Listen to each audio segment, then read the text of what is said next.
Every country has its positives and its negatives, and today we're going to be sharing with you guys our pros and cons of visiting Sri Lanka as of January 2023. Now, we prepared a list of 7 pros and 7 cons. So we're going to start off with the pros. Number 1 on the pro list is the people of Sri Lanka. The people of this country are simply amazing, and we've had a lot of interactions with many different people here. And luckily enough, the positive interactions heavily outweigh the negative interactions, which is absolutely perfect. As a tourist here in this country, you will find the more outside of regularly visited tourist areas, the more positive interactions you will have with local people. They don't have any bad intentions whatsoever, typically when they're coming and interacting with you, especially, as I said, outside of typical tourist areas. If you go, for example, into the countryside of Sri Lanka, you will find real, authentic, amazing people that will quite literally invite you into their home for a cup of Ceylon tea or something like that. And I'm telling you guys, this place is certainly a unique culture to dive into when it comes to the amazing people. The second positive point on our list is the food. Oh my God, the food. Obviously, this is the point that I'm going to be talking about because nothing comes in between me and my food. And here in Sri Lanka, the food is really amazing. Now, if you are visiting, make sure to not leave Sri Lanka without trying at least one kottu, at least every single short eat that you will find in the street, without trying the perfect dal that you will find everywhere here. And let me tell you something, the food and the combination of spices here in Sri Lanka is so unique, and you won't find this type of a food anywhere else. Obviously, if you are finding a Sri Lankan restaurant now somewhere in Europe, I'm sure you will find similar tastes, but to really taste the authentic local food, you should definitely come to Sri Lanka and sample absolutely everything that you can find.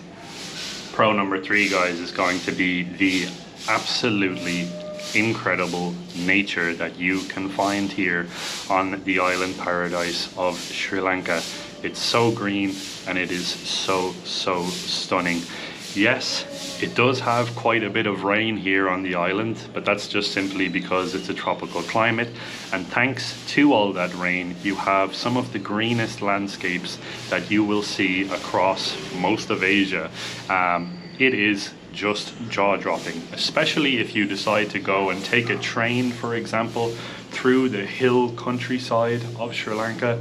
You will see some views and be able to spend some time in the most stunning nature that you will probably ever see in your life. The next point on our list is cultural and religious diversity and heritage. So no matter where you go in Sri Lanka, you will be able to find temples, churches, mosques from different religions, from different times in history, basically. No matter where you go, you will find something. And it's so astonishing that Christians, Buddhists, Hindus, Muslims, and all of the other religions that are out there, they basically coexist here in Sri Lanka, and by this time and date, they all coexist relatively peaceful and with a lot of respect for each other, which is very nice to see. And in a lot of other countries in the world, you won't be able to find so much diversity and be able to experience this type of history and culture with your own eyes. Literally, you walk down the street, you will find a church, you will find a mosque, you will find a Buddhist temple, you will find a Hindu temple, and they're just on the same street and having respect for each other. It's just such a nice experience. Now guys, the next pro on our list is simply the diversity of experiences that you can have here in Sri Lanka. And what I mean by that is Sri Lanka is not a massive place, and it is very diverse when it comes to different climates. So for example, you could be sitting on a beach enjoying a cocktail and watching the sunset, and then literally in the matter of 30 or 40 minutes you could be on a hilltop in a restaurant and enjoying a different cocktail of your choice. The diversity of different experiences that you can experience here in Sri Lanka is just simply one of a kind, and it's all done very relatively easily, especially if you have your own mode of transportation, such as renting a scooter or a tuk-tuk or something along those lines. You can zip around and experience many different things all within literally a one-day period. You're not restricted for time when it comes to traveling around Sri Lanka, and even if you have a short time for a vacation here in Sri Lanka, it may be 1 week or 2 weeks, it's more than enough. Sri Lanka can accommodate all of your needs for these different experiences. The next point on our list is the weather and the climate. Now, Sri Lanka has a lot of different climates to offer depending on what you're into. For example, if you're in the middle of the island, like let's say around Nuwara Eliya or Ella, or Kandy maybe not so much, but Ella and Nuwara Eliya for sure, it's more of a jungly type of climate with a lot of rain. You see a lot of fog and very, very interesting vegetation? Flora and fauna, let's say it like this. Very interesting flora and fauna as well, and it's very interesting to see because the middle of the island is usually a little bit higher, so you start seeing pine trees and all of that as well, together with palm trees. And if you're going, for example, more towards the south, such as Yala National Park, Udawalawa, or even on the southern coast where we are at the moment, like let's say Hikkaduwa or something like that, the climate gets a lot more dry, and there's very, very little rain, at least at this time of the year now. I think around April or something like that. I think monsoon season starts in the south, and then you should be going a little bit more towards the east. So let's say Trincomalee and Arugambe and that area, I think they have dry season from sort of spring onwards. And yeah, no matter where you go and what type of climate or weather you want to experience, you will for sure find it here in Sri Lanka. Now guys, the seventh and final pro here that we have listed, of course there's many more than just 7 pros, but the seventh one that's on our personal list is that Sri Lanka is entirely a unique experience to the rest of Asia. A lot of people tend to compare Sri Lanka to the larger neighboring country of India. And I can tell you something, that Sri Lanka definitely is totally unique and on its own when it comes to what you can experience here. The people are totally different. The atmosphere is totally different. The food is relatively different as well. And even the climate, as Naomi just talked about, is pretty unique too. The culture is totally separate as well to a lot of Asia. A lot of Southeast Asia is entirely different. So if you are looking to find that one country where you can really just dive into the specific culture of one nation in Asia and understand its history and get behind the true natural beauty of a country, Sri Lanka is definitely the place to do that. Totally, as I said, as I keep saying, totally separate from the rest of Asia. You will not experience something like this anywhere else around the world. So for that reason, Sri Lanka is entirely unique, and it's another massive bonus and positive reason to visit this incredible island. Now let's move over to the negative part of this video, the cons of Sri Lanka. Now please bear in mind that every single country out there has positive and negative points. We just want to point them out in this video to see if Sri Lanka is suitable for you. Now our first negative point is, in some areas around Sri Lanka you have relatively, let's say, aggressive tuk-tuk drivers, especially if you're in the tourist areas. You are not able to walk around freely because basically every, let's say, 5 to 10 meters you are approached by a tuk-tuk driver, which kind of disturbs the experience of the place. Now this has been very extreme, I would say, in 3 places so far for us, which would have been Sigiriya, Hikkaduwa and Unawatuna. Those 3 areas we experienced a lot more tuk-tuk drivers, and we just want to walk around and see the place for ourselves without justifying every 10 meters why we don't want to get into a tuk-tuk. Now we are the type of people that walk a lot. We like walking and don't want to be driven around all of the time. So just that part is a little bit kind of sad in a way. I don't know, it's just disturbing the experience a little bit.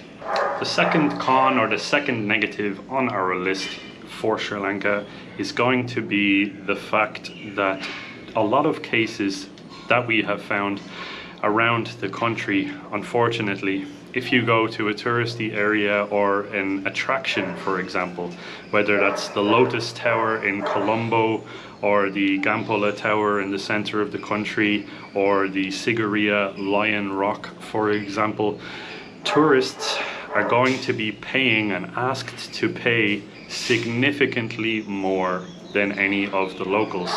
Now, this is literally the first country that we've ever visited where that is the case. If you go to, for example, anywhere in Europe as a tourist, it does not matter from what country you come from. It doesn't matter if you're a local of that particular country. Everybody pays a flat fee to enter and to experience a particular attraction. Now, we do not have an issue with paying slightly more than, for example, local people, and this is not our way of saying that you shouldn't go and experience attractions. Absolutely, please go for it. We are aiming to improve Sri Lankan tourism, but this is just a point that we have found across a lot of tourist boards and a lot of chat groups. People are complaining about this, and people are not very happy about this particular point because it's not a nice experience. Especially if you have, for example, a Sri Lankan partner or a Sri Lankan friend, and you decide that you're going to go together to experience something, and just because you're not from this country, you get charged 5 or 10 times more than the actual price. In some cases, we've even seen up to 25 times higher price being charged for tourists. Now, I'm sorry, that's a little bit excessive. And that is literally only going to turn tourists around and look for something else, which unfortunately keeps money away from the tourism industry, keeps money in tourists' pocket, and they will be looking for different alternatives. And that is just the harsh reality of this situation, and it is the second one on our cons list. Our third point of cons of Sri Lanka is the traffic here in the area. Now, a lot of times you just have kind of one main road where all of the traffic goes along, which is okay, don't get me wrong. That's totally fine. The issue is that a lot of the bus drivers, for example, drive so fast that it's really dangerous because in these areas, for example, let's take Hekadua or Unawatuna, it's a very touristy area. There are no sidewalks, and there are, let's say, one bus here, one bus is overtaking the bus, and there's one bus driving into the other direction, and they're all going so fast that you might even be knocked over just by the wind.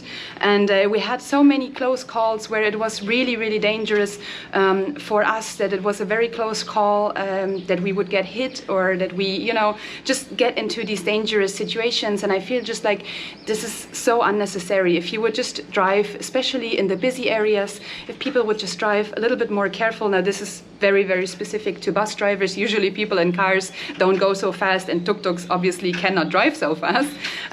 So just in the very busy areas, I would really appreciate if people would just drive a little bit slower, just to make sure that tourists are not getting knocked over. Now, I specifically had the case, for example, that a bus drove past me really close. Like, I could basically feel the bus, and I jumped to the right, and then I nearly fell into a hole, and I hurt my elbow and I hurt my knee and I scraped my foot a little bit. So these types of situations just have to be absolutely taken out of the equations, just to make sure that people in Sri Lanka are safe.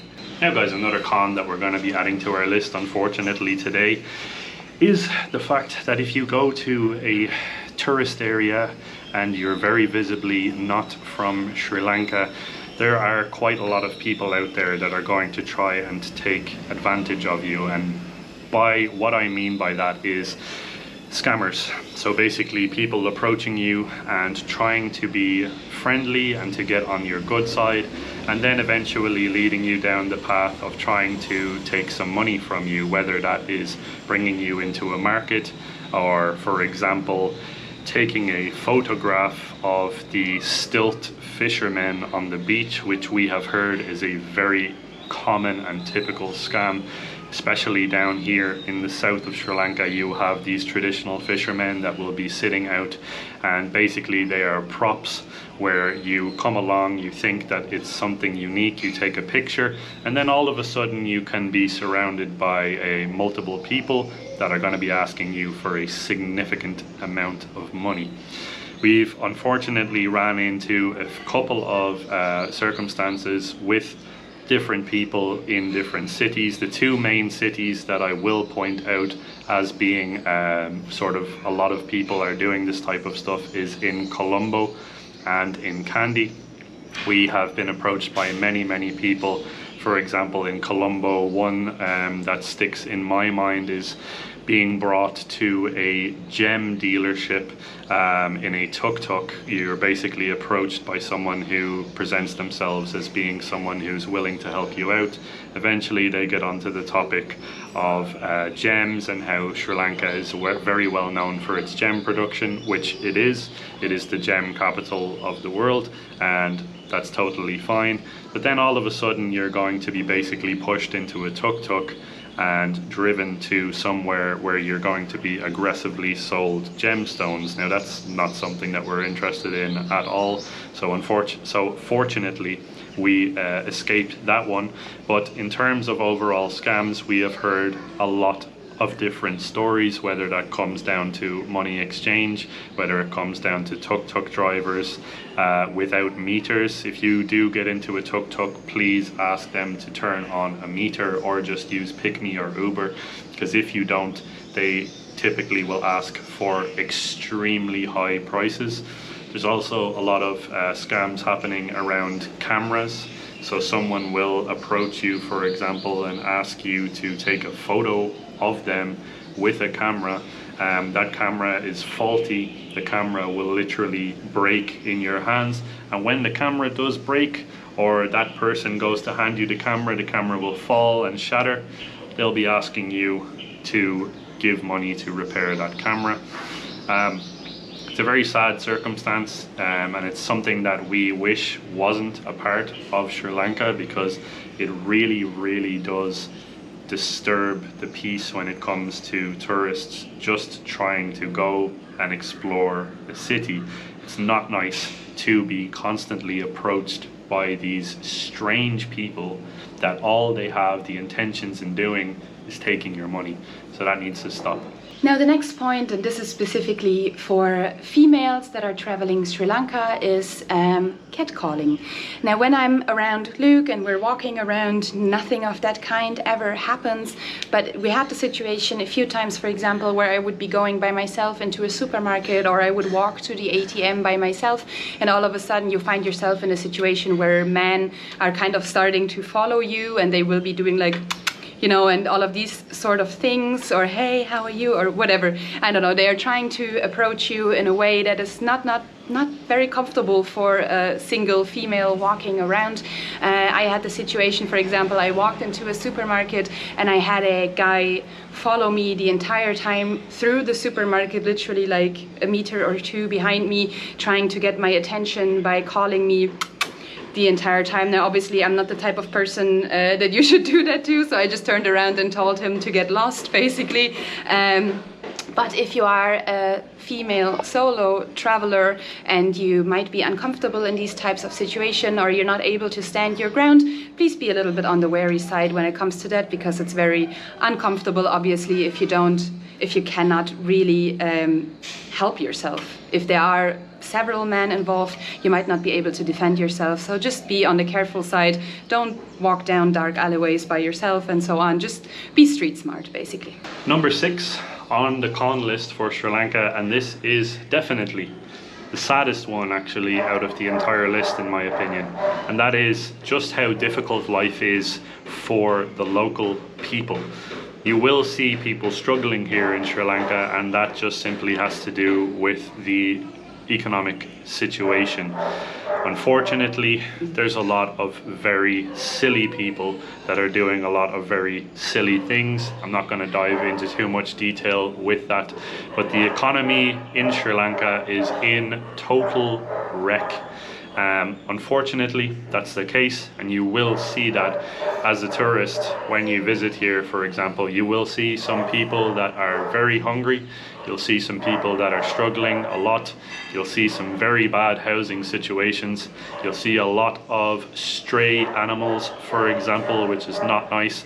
You'll see a lot of, for example, trash, especially in and around a lot of the coastal areas. If you wander far enough, you will see, away from tourist eyes, of course, quite a lot of trash, and a lot of people actually living directly beside that trash, or sometimes even housing will be in literal trash dump areas. And that is just incredibly sad to see. And the fact that the Sri Lankan people, to be honest, the Sri Lankan people, the positives outweigh the negatives, and it just blows both of our minds that these people are suffering so much. They are such a hard-working people, and it's just very, very sad to see. The last negative point, as of January 2023, there are still a lot of power cuts. So during the day, for example, where we are right now in the south, at any stage you will have 1 to 2 hours of power cuts, usually once a day, sometimes twice a day. And if you are in a not touristy area, those power cuts can be a lot longer than 1 or 1.5 hours. Now, I don't think we ever talked about this, but YouTube as of right now is not our main source of income, which means that we are still working online. We are freelancing pretty much every single day, and we are very, very reliant and dependent on Wi-Fi and electricity. So for example, if I have a Zoom meeting with a customer of mine and then accidentally it falls exactly into the power cut time, yeah, there's nothing really that you can do. The majority of accommodations don't have generators. Now, if you're going to more expensive areas, more expensive accommodations, they will usually have a generator. If you're trying to live a little bit more on the budget side, that means that you are just completely cut off of Wi-Fi and cut off of electricity, which makes it basically impossible to work online. Now, if you are in tourist areas, obviously there's always the possibility of going to a cafe that has internet and that has electricity, but obviously you don't want to go to a cafe every single day and spend that sort of money as well. And yeah, it just makes life as a digital nomad a little bit more difficult. Let's say it like that. Okay guys, so that is our pros and cons of Sri Lanka as of January 2023. Now, please bear in mind, for us personally, the positives always outweigh the negatives. So we would advise each and every one of you to visit Sri Lanka and create this list for yourself. We just wanted to show you in this video basically what our personal pros and cons are, and maybe give you a little bit of a basis to make a decision whether you want to come here or not. Absolutely guys, and please do let us know any more pros and cons that you might have down in the comment section. We would love to hear more, and it's great to have conversations with all of you guys down in the comment section. But for now, my name is Luke. My name is Naomi. We are the Two Mad Explorers. And this is your reminder to keep exploring. See you guys in the next Sri Lankan adventure. Boma Stuti for watching. Stuti. Come and visit Sri Lanka. Bye bye.